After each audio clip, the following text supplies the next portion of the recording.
Hello दोस्तों, मेरा नाम सरिता है। मैं 30 साल की हूँ और मेरी फिगर ऐसी है कि लोग अक्सर मुड़कर बार बार देखते हैं।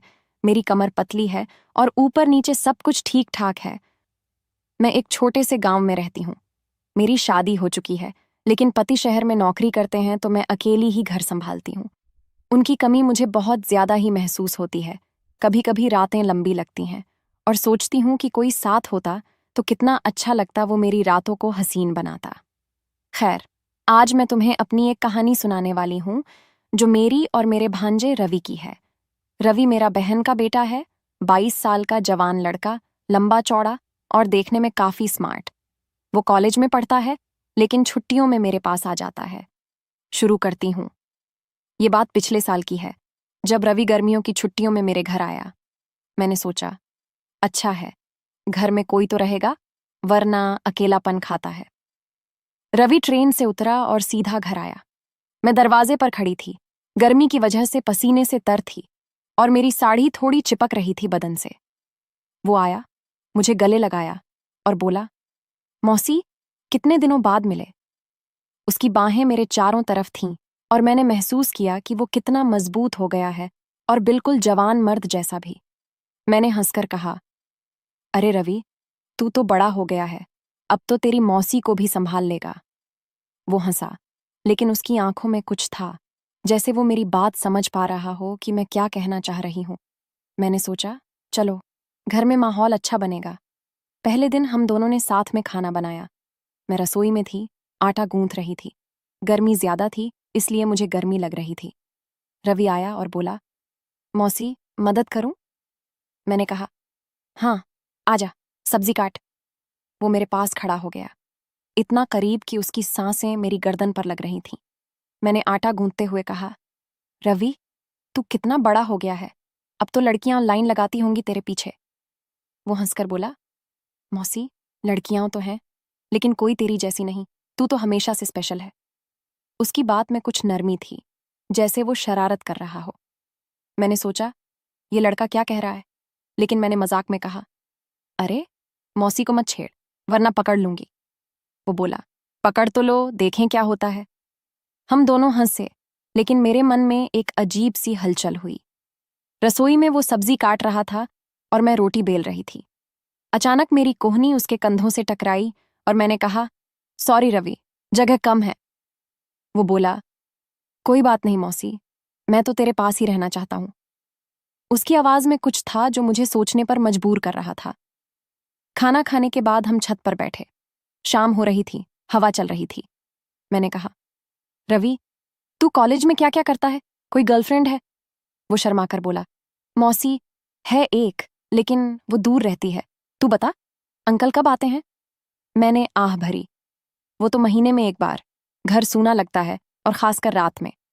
वो मेरे करीब सरक आया और बोला, मैं हूं ना मौसी, तेरे साथ, जो चाहिए वो बता। उसकी बातों में कुछ अलग लग रहा था। मैंने हंसकर कहा, तू क्या देगा, तू तो अभी बच्चा है। वो बोला, बच्चा नहीं हूं मौसी, देख तू। और उसने अपनी बाजू दिखाई, लेकिन मेरी नजर कहीं और चली गई। हम दोनों ने रात तक बातें की और सोने गए। मेरे कमरे में ऐसी नहीं था तो मैंने कहा, रवि, तू मेरे कमरे में सो जा, वहां पंखा अच्छा है। वो मान गया। रात में मैं बिस्तर पर लेटी थी और वो मेरे बगल में। अंधेरा था, लेकिन उसकी सांसें सुनाई दे रही थीं। मैंने सोचा, क्या हो अगर वो हाथ बढ़ाए, लेकिन वो चुपचाप सो गया। अगले दिन सुबह उठी तो रवि पहले से उठा हुआ था। वो चाय बना रहा था।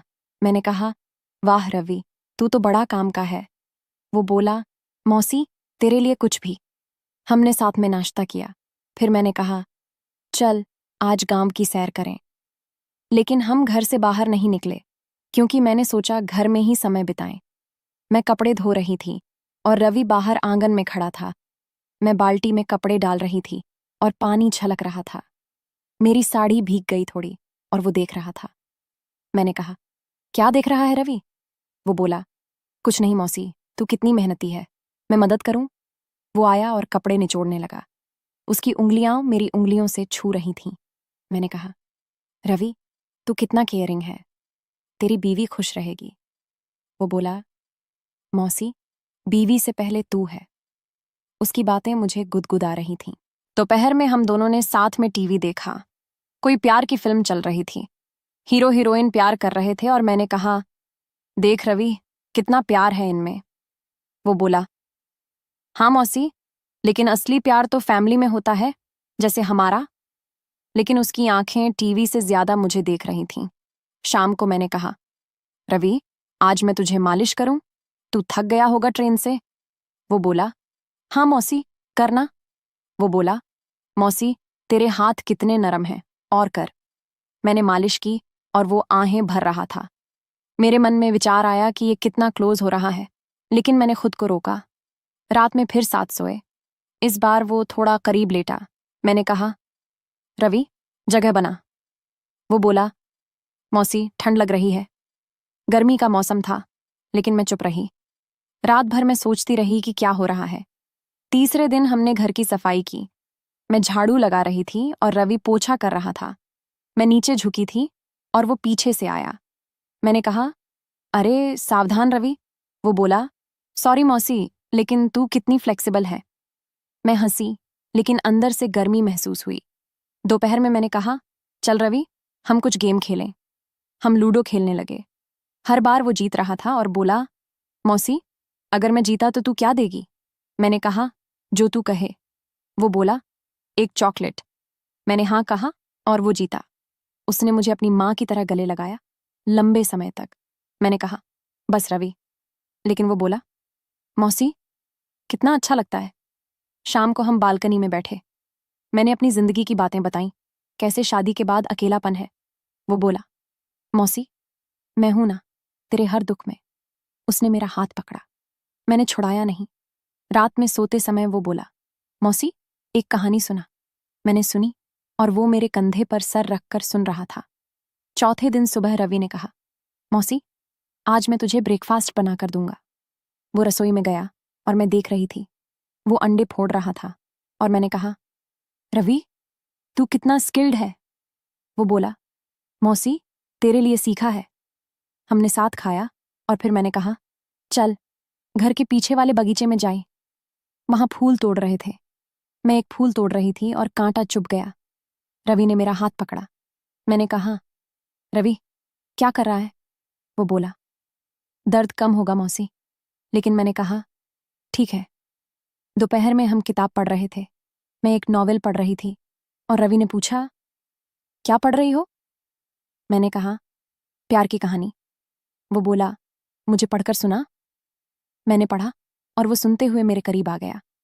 शाम को हम योगा करने लगे। मैं स्ट्रेच कर रही थी और वो देख रहा था।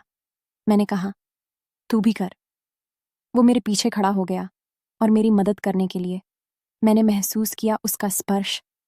रात में वो बोला, मौसी, मुझे नींद नहीं आ रही। मैंने कहा, मेरा सर दबा। वो दबाने लगा और उसके हाथ मेरे बालों में थे। 5वें दिन हमने घर में ही डांस किया। रेडियो पर गाना चला और मैंने कहा, चल रवि, डांस करें। वो बोला, हाँ मौसी। हम डांस कर रहे थे और वो मुझे पकड़ रहा था। गाना रोमांटिक था और हम करीब आ गए। मैंने कहा, बस रवि, थक गई। लेकिन वो बोला, और करो ना। दोपहर में मैंने उसे अपनी पुरानी फोटोज दिखाईं। मैं जवान थी उनमें। और वो बोला, मौसी, तू कितनी सुंदर थी। मैंने कहा, अब भी हूं। वो हंसा। शाम को हम चाय पीते हुए बातें कर रहे थे। वो बोला, मौसी, अगर मैं कहूं कि मैं तुझे पसंद करता हूं तो? मैंने कहा, कैसे पसंद? वो बोला, सब तरीके से। मैं चुप रही। रात में सोते समय वो मेरे पैर दबाने लगा। फिर कहा, बस। ऐसे ही दिन बीतते गए। हर दिन रवि करीब आता लगता था। उसकी बातें, स्पर्श, सब में कुछ था जो मुझे उकसा रहा था।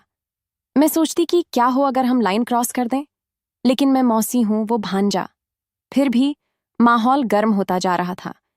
एक दिन हम घर की अलमारी साफ कर रहे थे। मैं ऊपर चढ़ी थी और रवि नीचे से पकड़ रहा था। वो देख रहा था। मैंने कहा, नीचे देख रवि। वो बोला, मौसी, तू कितनी सुंदर है। मैं नीचे उतरी और उसने मेरा हाथ पकड़ लिया।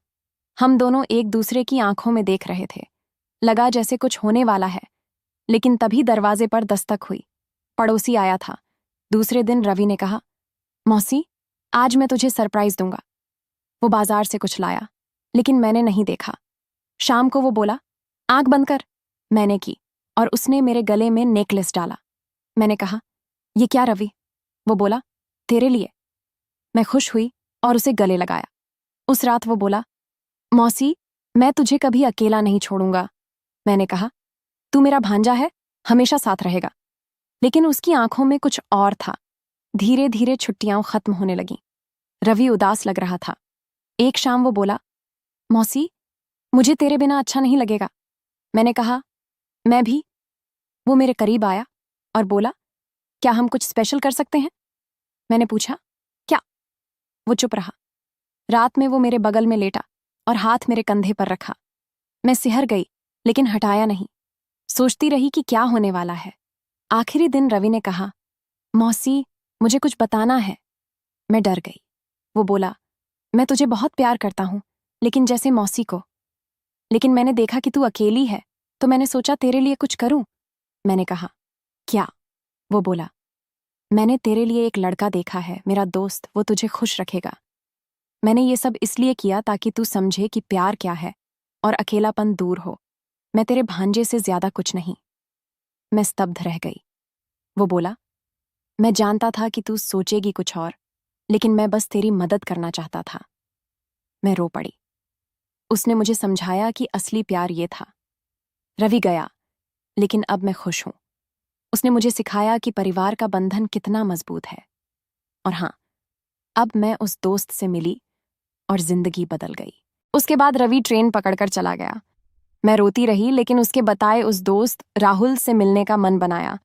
राहुल रवि का कॉलेज फ्रेंड था, अच्छी नौकरी, स्मार्ट, और रवि ने कहा था वो मुझे खुश रखेगा। पहली मुलाकात कैफे में हुई। राहुल आया, मुस्कुराया और बोला, मौसी जी, रवि ने तुम्हारी इतनी तारीफ की है कि मैं खुद आकर्षित हो गया। हम बातें करने लगे, कॉफी पी, हंसे। उसकी आंखें रवि जैसी ही थीं, गहरी, शरारती। धीरे धीरे हम मिलने लगे। वो मेरे घर आता, खाना खाता, रातें बातों में बीततीं। लेकिन असली झटका तब लगा जब 1 महीने बाद राहुल ने अपना फोन छोड़ा घर पर। मैंने चेक किया, गलती से, और वहां चैट्स थीं रवि के साथ। रवि लिख रहा था, यार, मौसी फंस गई ना, अब तू एंजॉय कर, मैंने तो पूरा सेटअप किया था। वो अकेली थी, मैंने चालू किया, तू खत्म कर, शेयर कर फोटोज।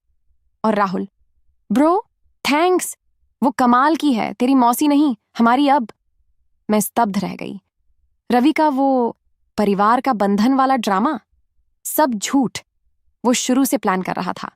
छुट्टियों में वो क्लोजनेस, स्पर्श, बातें, सब मुझे उकसाने के लिए, ताकि मैं राहुल के लिए तैयार हो जाऊं।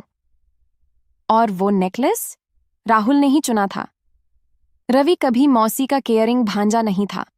वो एक शातिर लड़का था जो अपनी मौसी को अपने दोस्त के साथ शेयर करना चाहता था। मैंने राहुल को किक आउट किया, रवि को ब्लॉक। लेकिन अब मैं अकेली हूं, पर मजबूत। और हाँ, अगली बार कोई आए तो मैं खुद ट्विस्ट दूंगी, सीधा थप्पड़।